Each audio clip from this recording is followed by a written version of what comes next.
쉽게 얘기하자면 지정권자 마음대로이긴 하나 큰 법은 정해져 있기 때문에 큰 법의 테두리로 어떤 물건들을 보시면 남들보다는 좀 더 정확하게 보일 것입니다.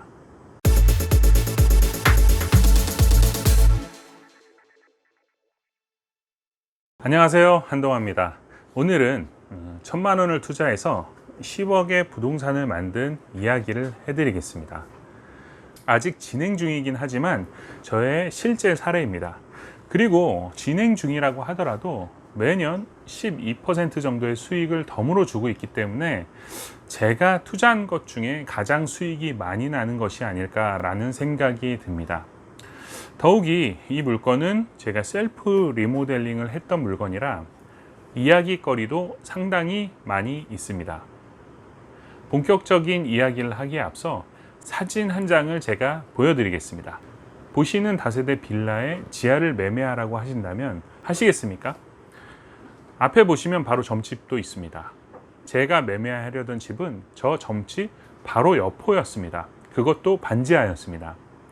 이 물건은 제가 경매로 낙찰받은 것은 아니고 저에게 경매를 가르쳐 주신 교수님께서 낙찰받으신 물건인데 관리상의 문제로 저에게 매매 의사를 물어보셨습니다. 누구나 보시면 느끼는 바와 비슷하게 저도 처음 이 집을 보고는 두려움이 앞섰습니다. 샤머니즘에 대한 공포도 있었지만 임대 놓는 것이 불가능하다는 두려움도 있었습니다. 하지만 교수님께서 사랑하는 제자에게 보여주신 이유가 분명히 있을 것이라는 생각이 들었습니다. 여타의 분들과는 다르게 좋은 일 많이 하시는 교수님이셨기 때문에 교수님의 진심 자체는 의심의 여지가 없었습니다. 하지만 제가 이것을 소화할 능력이 있는지가 의심스러웠습니다. 교수님의 전언으로도 천상선녀님 때문에 임대가 안 나간다고 각오하라고 말씀하셨습니다. 천상에서는 선녀인데 지상에서는 선녀가 아니셨나 봅니다. 저는 어떻게 했을까요? 당연히 매매를 했으니까 지금 이렇게 이야기하고 있는 거 아니겠습니까?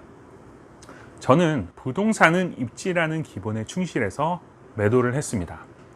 그때 당시만 해도 더블 역세권이었고 최근에는 GTX까지 확정이 되었습니다. 약 8천여만 원에 매도를 했고 약 6천여만 원의 대출을 일으켰습니다. 대출의 이자분만 한번 생각을 해보면 매달 한 15만 원 정도 나왔기 때문에 그냥 15만 원 정도 월세 낸다고 생각하고 물건에 대해서 도전해 보기로 했습니다.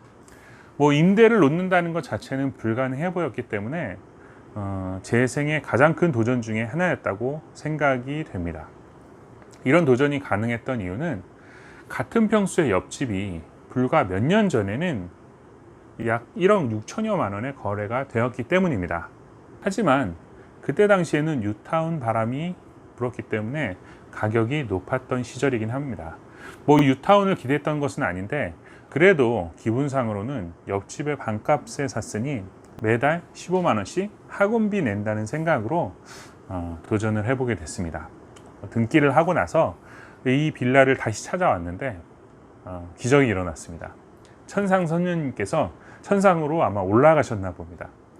주변 중개사님 말로는 야반도주 했다고 합니다. 낮에 하늘로 올라가면 사람들이 많이 보니까 아마 야밤에 천상으로 올라가셨나 봅니다. 점집이 없어지고 저는 내부 사진을 온라인에 올려서 어렵지 않게 임차인을 찾을 수 있었습니다. 비록 반지하이긴 했지만 월세가 워낙 싸다 보니까 실속 있는 젊은 사람들의 문의가 상당히 많았습니다. 실평수가 약 한 17평 정도 되니까 두세 명이서 같이 살아도 충분한 공간이었습니다. 자, 그럼 여기서 임대를 놨을 때 수익률을 한번 계산해 보고 넘어가도록 하겠습니다. 우선 제 돈이 초기에는 2천만 원 정도 들었습니다. 그런데 1000에 20 월세를 주고 나니 1000만 원은 그 자리에서 회수할 수 있었습니다. 그렇기 때문에 실질적으로 내 돈은 1000만 원 정도가 들어갔습니다.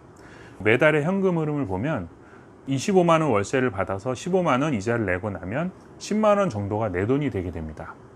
연으로 따지면 120만 원이기 때문에 1000만 원 대비 12%의 수익이 나게 됩니다. 은행 이자에 약 10배 육박하는 수익이 됩니다. 그렇게 젊은 여성분이 한 4년 정도 사시고 나서 결혼으로 인해서 방을 빼드렸습니다. 그리고 공실이 되어서 제가 셀프 인테리어를 하게 됩니다. 뭐 셀프 인테리어는 더 고수들이 많기 때문에 제가 사진으로만 한번 정리를 해 보겠습니다.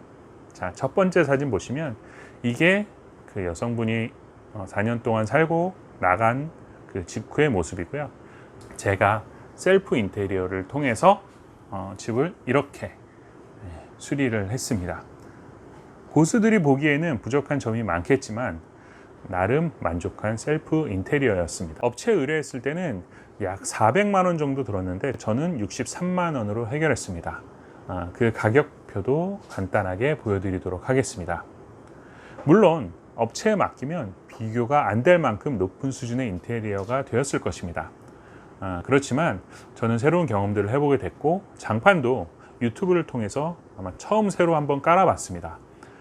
이내 젊은 남자분께 임대가 맞춰졌습니다. 뭐 가끔 펌프도 고장나기도 하고 뭐 이런저런 비용이 많이 들기도 하지만 그래도 이 물건을 통해서 현재까지도 많이 배우고 있습니다. 자, 그럼 이 작은 빌라가 어떻게 10억짜리 아파트가 되느냐? 뭐 부동산을 아시는 분들이면 이미 눈치를 채셨겠지만 이 빌라가 곧 재개발이 됩니다. 물론 초기 단계에서 성사 여부나 시간 여부는 아직 미정입니다. 재개발이라는 것이 그렇게 쉽게 되지 않는다는 것은 그 누구보다도 잘 알고 있습니다. 하지만 5년 전에 제가 이 물건을 처음 봤을 때 가치는 이미 정해져 있습니다. 이유는 간단합니다. 이 빌라 인근에 약 400여 세대의 아파트 단지가 있는데 이 아파트는 무조건 재개발을 해야 합니다. 재개발을 안 하면 이 아파트 단지는 사람이 못 사는 곳이 되어버립니다.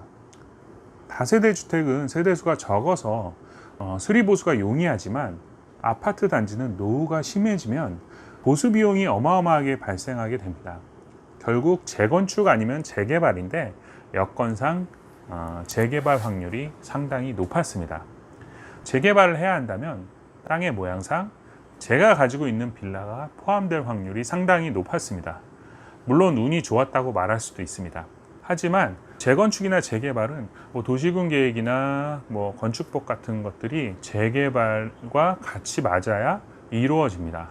예를 들어서 어느 정도 땅의 넓이에는 뭐 몇 미터 도로가 깔려 있어야 하고 뭐 몇 정의 토지에는 어느 정도 토지를 기부 체납해야 한다는 뭐 이런 것들이 조례로 다 나와 있습니다. 정확한 사항은 지역 조례에 따라 다르고 케이스마다 변동이 되기 때문에 여기서 자세한 것을 세세하게 언급하는 것은 아마도 큰 의미가 없을 것입니다. 쉽게 얘기하자면 지정권자 마음대로이긴 하나 큰 법은 정해져 있기 때문에 큰 법의 테두리로 어떤 물건들을 보시면 남들보다는 좀 더 정확하게 보일 것입니다. 이 빌라가 뉴타운에는 실패했지만 인근 아파트 단지가 재개발이 들어간다면 반드시 빛을 보겠다는 생각을 했습니다. 그리고 역세권이었기 때문에 승산이 있다고 생각이 되었고 과거에도 GTX 얘기가 있었지만 최근에 확정이 되었습니다. 그리고 급행 노선까지 합쳐지게 되면 트리플 역세권입니다. 10억이라는 아파트의 근거는 이렇습니다. 지금 제가 가지고 있는 빌라의 위치보다 역세권이 훨씬 더 먼 아파트 그리고 10년이 넘은 아파트가 지금 비슷한 형 평수가 한 8억에서 9억 정도 됩니다. 물론 재개발이 되게 되면 분담금은 평수마다 조금씩 다르겠죠. 저는 한 2, 3억 정도를 생각을 하고 있습니다. 그렇기 때문에 이 아파트의 가격은 10억이 충분히 넘어갈 것으로 예상이 됩니다. 5년 전에 저는 이런 생각을 했습니다. 1,000만 원 묻어두고 뭐 20년 후든 30년 후든 한 10억 정도 되면 노후 자금으로 쓰면 딱 좋겠다. 저는 이 빌라가 빨리 진행이 된다 해도 10년은 더 기다릴 수 있다고 생각이 됩니다. 혹시 10년이 오래 걸린다고 생각을 하시나요? 그러면 제가 이렇게 한번 반문을 해보겠습니다. 제가 1,000만 원 딱 드릴 테니까 10년 후에 10억으로 혹시 돌려주실 수 있으신가요? 아마 쉽지 않은 수익일 것입니다.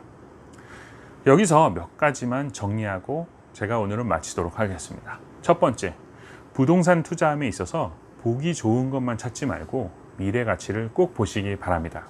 그리고 두 번째, 장기 투자는 대체적으로 많은 수익을 안겨주는데 내가 장기 투자를 못할 것 같으면 이것을 강제해줄 어떠한 장기 투자 상품을 찾아라. 세 번째, 부동산 공부는 돈을 버는 순간 시작을 해야 합니다. 사실 교과목에 포함이 되어 있어서 어려서부터 부동산에 대한 개념이 내 머릿속에 잡히면 더 좋을 것이라고 저는 개인적으로 확신합니다. 오늘 여기서 마치도록 하겠습니다. 감사합니다.